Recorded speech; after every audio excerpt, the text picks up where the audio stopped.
ৰাজ্য চৰকাৰৰ এতিয়া কামেই হৈছে ৰাজ্যত ফ্লাইঅভাৰ বনোৱা আৰু ২-৩জন ঠিকাদাৰৰ সৈতে ৰাজ্যৰ মুখ্যমন্ত্ৰী কেৱল ব্যস্ত থাকে ফ্লাইঅভাৰ বনোৱাত আৰু সেয়েহে এবাৰ সাংসদ গৌৰৱ গগৈয়ে ৰাজ্যৰ মুখ্যমন্ত্ৰী ডক্টৰ হিমন্ত বিশ্ব শৰ্মাক ফ্লাইঅভাৰ মন্ত্ৰী হিচাপে ঘোষণা কৰিছে কিয় তেওঁ এই কথা উল্লেখ কৰিছে আমি জনাম এই মুহূৰ্তত খবিশেষ আমি জনাইছো এই মুহূৰ্তত এটা বিশেষ খবৰ ৰাজ্যৰ মুখ্যমন্ত্ৰী কটাক্ষ সাংসদ গৌৰৱ গগৈ এবাৰ সাংসদ গৌৰৱ গগৈ মুখ্যমন্ত্ৰী গৰাকীক কটাক্ষ কৰা দেখিবলৈ পোৱা গৈছে মুখ্যমন্ত্ৰী ডক্টৰ হিমন্ত বিশ্ব শৰ্মাক ফ্লাইঅভাৰ মুখ্যমন্ত্ৰী বুলি গণ্য কৰে সাংসদ গৌৰৱ গগৈয়ে তেওঁ অসমৰ মুখ্যমন্ত্ৰী গৰাকী কেৱল মাত্ৰ ফ্লাইঅভাৰ মন্ত্ৰী বুলি ভাবে ২-৩জন ঠিকাদাৰক লগত লৈ কেৱল গুৱাহাটীত ফ্লাইঅভাৰ বনোৱাতে ব্যস্ত থাকে মুখ্যমন্ত্ৰী ৰাজ্যত ডাবল ইঞ্জিন চৰকাৰৰ জৰিয়তে কি উন্নয়ন হৈছে বুলিও প্ৰশ্ন কৰে গৌৰৱ গগৈয়ে ইতিমধ্যে প্ৰশ্ন কৰিছে আৰু চৰকাৰৰ ওপৰত এবাৰ কেইবাটাও তেওঁ কটাক্ষ কৰা দেখিবলৈ পোৱা গৈছে প্ৰশ্ন তোলা দেখিবলৈ পোৱা গৈছে বিশেষকৈ তেওঁ ৰাজ্যৰ মুখ্যমন্ত্ৰী ডক্টৰ হিমন্ত বিশ্ব শৰ্মাক ফ্লাইঅভাৰ মন্ত্ৰী হিচাপে ঘোষণা কৰিছে ফ্লাইঅভাৰ মন্ত্ৰী বুলি কৈছে যেহেতু তেওঁ অসমৰ মুখ্যমন্ত্ৰী গৰাকীক ফ্লাইঅভাৰ মন্ত্ৰী হিচাপে ঘোষণা কৰে এতিয়া কেৱল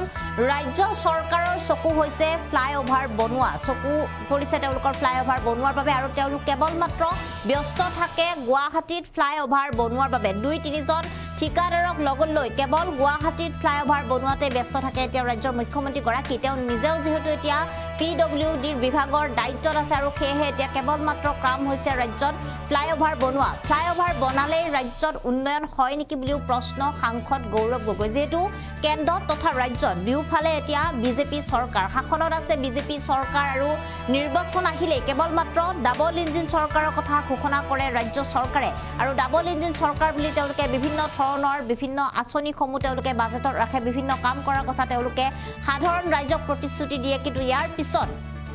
সাধাৰণ ৰাইজৰ বাবে তেওঁলোকে কিমান কাম কৰিছে যিসমূহ কাম তেওঁলোকে ধাৰ্য কৰে সেই কামসমূহ তেওঁলোকে বছৰে বছৰে পিছুৱাই থাকে আৰু ইয়াৰ বাবে তেওঁলোকে নিজৰ ব্যক্তিগত যি মুনাফা কিছু মন্ত্ৰী কিছু বিধায়কসকলে কেৱল মাত্ৰ নিজৰ ব্যক্তিগত মুনাফাৰ বাবেহে কাম কৰে বুলি অভিযোগ দাখিল কৰা দেখিবলৈ পোৱা গৈছে এবাৰ সাংসদ গৌৰৱ গগৈ আৰু তেওঁ এবাৰ ৰাজ্যৰ মুখ্যমন্ত্ৰীকে আদি কৰি ৰাজ্যৰ প্ৰশাসন তথা ৰাজ্যৰ চৰকাৰকো কটাক্ষ কৰা দেখিবলৈ পোৱা গৈছে বিশেষকৈ তেওঁ ৰাজ্যৰ মুখ্যমন্ত্ৰী ডক্টৰ হিমন্ত বিশ্ব শৰ্মাক এজন ফ্লাইঅভাৰ মন্ত্ৰী হিচাপে ঘোষণা কৰিছে কিয়নো ৰাজ্যৰ মুখ্যমন্ত্ৰী গৰাকীৰ নেতৃত্বত তেওঁৰ কাৰ্যকালত গুৱাহাটীত যেহেতু কেইবাখনো ফ্লাইঅভাৰ নিৰ্মাণ কৰোৱা হৈছে কেইবাখনো ফ্লাইঅভাৰ বনোৱা হৈছে ফ্লাইঅভাৰক লৈ বিভিন্ন ঠাইত বহু বিতৰ্কৰো সৃষ্টি হৈছে আৰু ইয়াৰ বাবে এতিয়া কেৱল মাত্ৰ ৰাজ্যৰ মুখ্যমন্ত্ৰী গৰাকীৰ কাম কেৱল ফ্লাইঅভাৰ বনোৱা বুলি উল্লেখ কৰিছে সাংসদ গৌৰৱ গগৈ এই মুহূৰ্তত আমাৰ হাতত সাংসদ গৌৰৱ গগৈ কিছু মন্তব্য আছে সেই মন্তব্য আমি আপোনালোকক শুনাইছো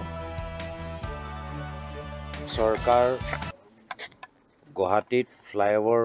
বনাই তৎপোৱা নাই তেওঁলোকৰ গোটেই চকু গুৱাহাটীৰ ওপৰত ফ্লাইঅভাৰ বনোৱা আৰু সেই ফ্লাইঅভাৰ ৩-৪জন ডাঙৰ ঠিকাদাৰ আৰু মুখ্যমন্ত্ৰী যিহেতু নিজে PWD বিভাগৰ তত্ত্বাৱধায়ক হিচাপে কাম কৰিছে গোটেই চৰকাৰৰ ধ্যান তাতে আৰু সেইকাৰণে মই বিভিন্ন সময়ত কওঁ যে আমাৰ অসমৰ মুখ্যমন্ত্ৰী ফ্লাইঅভাৰ মুখ্যমন্ত্ৰী ফ্লাইঅভাৰ বাহিৰে একো তেওঁলোকে কৰিব পৰা নাই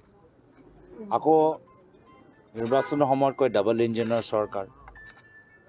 ৰাজ্যত বিজেপি কেন্দ্ৰত বিজেপি কামখিনি ভালদৰে হ'ব কি কাম হৈছে আমি নিজে দেখা পাইছোঁ যোৰহাট মাজুলী সংযোগী দলং প্ৰায় 4 মাহ বন্ধ বেছি দিন হোৱাই নাই কাম আৰম্ভ কৰা বন্ধ হ'বলৈ আৰম্ভ হ'লেই ৰিটেণ্ডাৰিং আৰম্ভ হ'লেই ৰিটেণ্ডাৰিং কিমান বাৰ হয় আমিতো যোৰহাট এই শিৱসাগৰ ফ্লাইঅভাৰ পাৰ্টটো আমি দেখা পাইছোঁ জাঁজিত তো 4 বাৰ 5 বাৰ ৰিটেণ্ডাৰিং হৈয়ে থাকে এবাৰ ৰিটেণ্ডাৰিঙৰ এই সমস্যা যেতিয়া এটা প্ৰজেক্ট পৰি যায় তেতিয়া সেই প্ৰজেক্টটো উদ্ধাৰ কৰিবলৈ যথেষ্ট টান কি গ্যাৰেণ্টি আছে যে আৰু 6 মাহ পিছত আকৌ ৰিটেণ্ডাৰিং যে নহয় আমিতো দেখা পাইছোঁ তো ক'ৰবাত চৰকাৰে আজি তেওঁলোকে মাত্ৰ নিজৰ কিছু ডাঙৰ ঠিকাদাৰৰ লাভ চাই আছে আৰু মই দুখিত যে বাৰম্বাৰ আমাৰ কেন্দ্ৰৰ আমাৰ নীতিন গাডকাৰী ডাঙৰীয়া বিভিন্ন কথা প্ৰতিশ্ৰুতি দি থাকে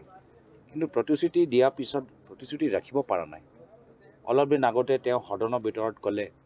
যে যোৰহাট শিৱসাগৰ জাঁজি সংযোগী আমাৰ এই ফ্লাইঅভাৰৰ কাম এই 4 লেনৰ কামখিনি ফেব্ৰুৱাৰী মাহত সম্পূৰ্ণ হ'ব মই চেলেঞ্জ কৰি ক'ব পাৰোঁ যে সম্পূৰ্ণ নহয় সদনৰ ভিতৰত যে তেওঁ কোৱা কথাখিনি এই সময়ত আমাৰ প্ৰশ্নকাল চলি আছে, আমি উত্তৰ দিব নোৱাৰোঁ মন্ত্ৰীৰ প্ৰতিক্ৰিয়া দিয়াৰ পিছত। কিন্তু মই চেলেঞ্জ কৰিব পাৰোঁ যে ফেব্ৰুৱাৰী মাহত মন্ত্ৰী মহোদয়ে কোৱা কথাখিনি নহয়।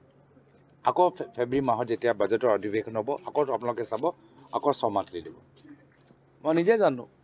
এটা সময়ত মুখ্যমন্ত্ৰী হিমন্ত বিশ্ব শৰ্মা ডাঙৰীয়াই কৈছিল যে যোৰহাট শিৱসাগৰৰ কামখিনি ডিচেম্বৰ মাহত হৈ যাব।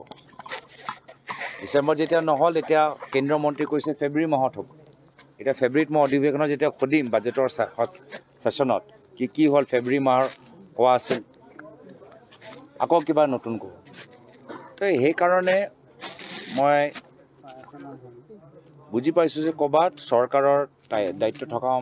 মন্ত্ৰীসকল, মুখ্যমন্ত্ৰীসকল ক'ৰবাত নিজৰ ব্যক্তিগত লাভ আৰু যাৰ লগত ব্যক্তিগতভাৱে তেওঁলোকৰ চিনাকি আছে, বন্ধুত্ব আছে, বিজনেছ আছে, সেইসকলৰ কামখিনিয়ে কৰি আছে।